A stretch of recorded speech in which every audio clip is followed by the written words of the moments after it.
નમસ્કાર ખેડૂત મિત્રો, ફરી એકવાર તમારા બધાનું સ્વાગત છે આપણી ચેનલ કિસાન હેલ્પમાં.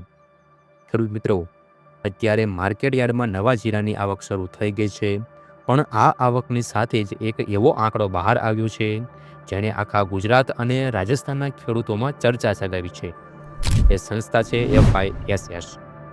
FISS એ 2026ના જીરાના ઉત્પાદનના જે આંકડા જાહેર કર્યા છે તે સાંભળીને તમને નવાઈ લાગશે. શું આ આંકડા સાચા છે કે પછી સિઝન સમયે ખેડૂતો પાસેથી સસ્તું જીરું પડાવી લેવાનું આ કોઈ મોટું કાવતરું છે? આજે આપણે આંકડાની આ માયાજાળને ચીરીને સત્ય શું છે તે જાણીશું. એટલે ખાસ બધા ખેડૂત મિત્રો વિડીયોના અંત સુધી બન્યા રહેજો, કારણ કે આજે વાત તમારા પરસેવાની કમાણીની છે. અને જે ખેડૂત મિત્રો આપણી આ ચેનલ પર નવા આવ્યા હોય તેવા ખાસ કરીને બધા ખેડૂત મિત્રો આપણી આ ચેનલને અત્યારે જ સબસ્ક્રાઇબ કરી નાખજો, કેમ કે આપણી આ ચેનલ પર આવા જ અવનવા ખેતીને લગતા વિડીયો મૂકવામાં આવતા હોય છે. ખેડૂત મિત્રો, વિડીયો ચાલુ કરીએ એ પહેલાં તમારે પણ તમામ માર્કેટ યાર્ડના કોઈ પણ પાકની ભાવની જાણકારી સૌ પહેલાં જાણવા માગતા હોય તો આપણી બીજી એક ચેનલ કિસાન માર્કેટ છે, જેમાં દરરોજ અવનવા પાકના ભાવના વિડીયો મૂકવામાં આવતા હોય છે. તો ખેડૂત મિત્રો, અત્યારે જો કિસાન માર્કેટ યુટ્યુબ ચેનલને સબસ્ક્રાઇબ કરી લેજો. એની લિંક ડિસ્ક્રિપ્શન બોક્સમાં આપેલી છે, અથવા તો તમે આઈ બટન ઉપર ક્લિક કરીને તે ચેનલને સબસ્ક્રાઇબ કરી શકો છો. ખેડૂત મિત્રો, તાજેતરમાં FISS સંસ્થા દ્વારા એક સર્વે કરવામાં આવ્યો છે અને આ FISSના સર્વે મુજબ 2026માં જીરુનું ઉત્પાદન 93 લાખ બોરી થવાનો અંદાજ છે. ગયા વર્ષે આ આંકડો 97 લાખ બોરી હતો, એટલે કે તેમના મતે ઉત્પાદનમાં માત્ર 4.5% લઈને 5%નો જ ઘટાડો થશે.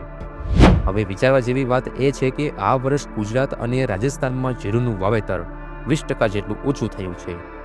ખેડૂત મિત્રો, તમે જ વિચારો, જો વાવેતર 20% ઘટ્યું હોય તો ઉત્પાદન માત્ર 5% જ કેવી રીતે ઘટે?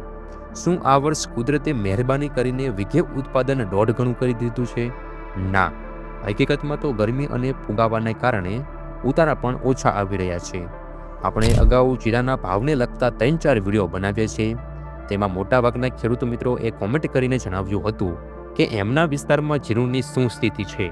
તે ઉપરથી આપણે કહી શકીએ કે આ વર્ષ ઉત્પાદન તો ઘટવાનું છે. ખાસ ખેડૂત મિત્રો, આ વિડીયોમાં તમારું ગામ અને તાલુકો કોમેન્ટ કરીને જણાવજો કે તમારા વિસ્તારમાં જીરુનું ઉત્પાદન કેટલું થશે, જેથી બીજા ખેડૂત મિત્રોને ઉત્પાદન કેટલું રહેશે આ વર્ષ એનો અંદાજ આવી શકે. ઘણા ખેડૂત મિત્રોને તો ગયા વર્ષ કરતાં પણ 25%થી 30% ઉતારો ઓછો મળ્યો છે.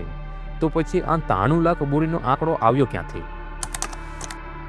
ખેડૂત મિત્રો, આ આંકડાઓની રમતની વચ્ચે અત્યારે દુનિયામાં એક મોટી ઘટના બની રહી છે, ઈરાન અને અમેરિકા વચ્ચેનું યુદ્ધ. આ યુદ્ધ માત્ર લક્ઝરી બાબત નથી, પણ જીરાના બજાર માટે ટર્નિંગ પોઈન્ટ સાબિત થઈ શકે છે. કેમ તે સમજો. દુનિયામાં જીરાના ઉત્પાદનમાં ભારત પછી ઈરાન એક મોટો દેશ છે. યુદ્ધની આ પરિસ્થિતિને કારણે ઈરાનથી થતી જીરાની આવક લગભગ ઠપ થઈ શકે છે. જ્યારે આંતરરાષ્ટ્રીય બજારમાં ઈરાનનું જીરું આવતું બંધ થાય ત્યારે આખી દુનિયાની નજર ભારત પર ટકે છે.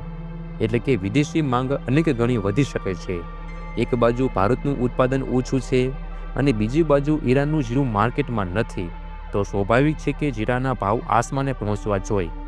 છતાં પણ જાણી જોઈને ઉત્પાદનના ઊંચા આંકડા બતાવીને ભાવને દબાવી રાખવામાં આવી રહ્યા છે, જેથી વિદેશી ઓર્ડર આવે ત્યારે વેપારીઓ પાસે ખેડૂતોનું સસ્તું જીરું તૈયાર હોય.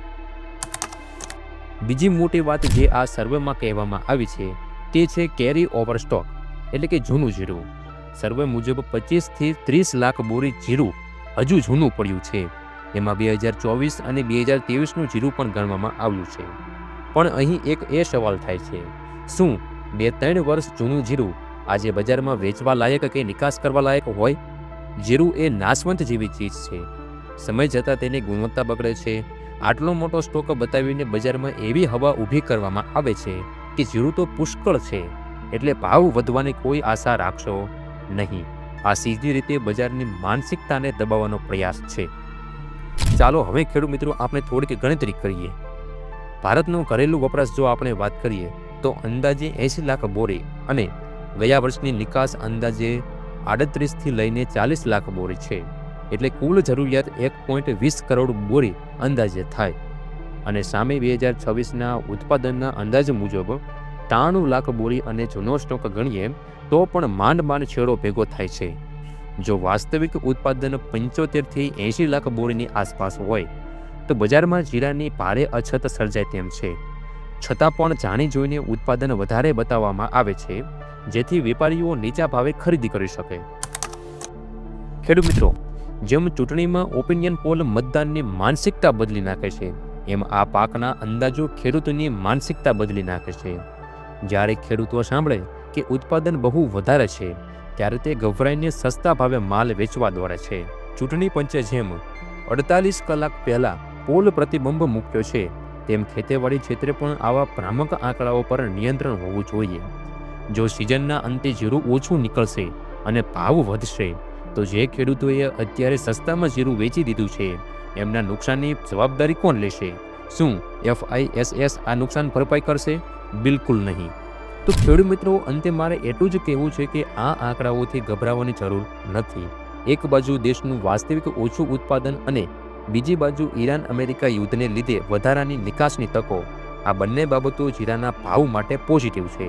તમારા ખેતરમાં ઉતારો કેવો છે એ તમે વધુ સારી રીતે જાણો છો. જો તમને લાગે કે ઉત્પાદન ઓછું છે તો ઉતાવળે માલ વેચવાને બદલે ધીરજ રાખો.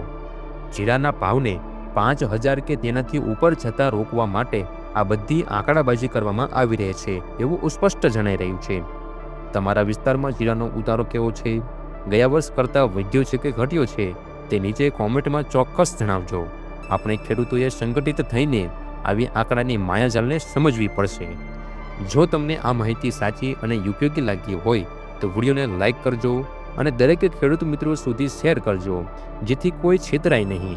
આવી જ ખેતીવાડીની સાચી માહિતી માટે સબસ્ક્રાઇબ કરો આપણી ચેનલ કિસાન હેલ્પને. ખેડૂત મિત્રો, હવે આપણે નવા વિડીયોમાં નવી માહિતી લઈને મળીશું. ત્યાં સુધી તમારા બધાનો ખૂબ ખૂબ આભાર. જય જવાન, જય કિસાન.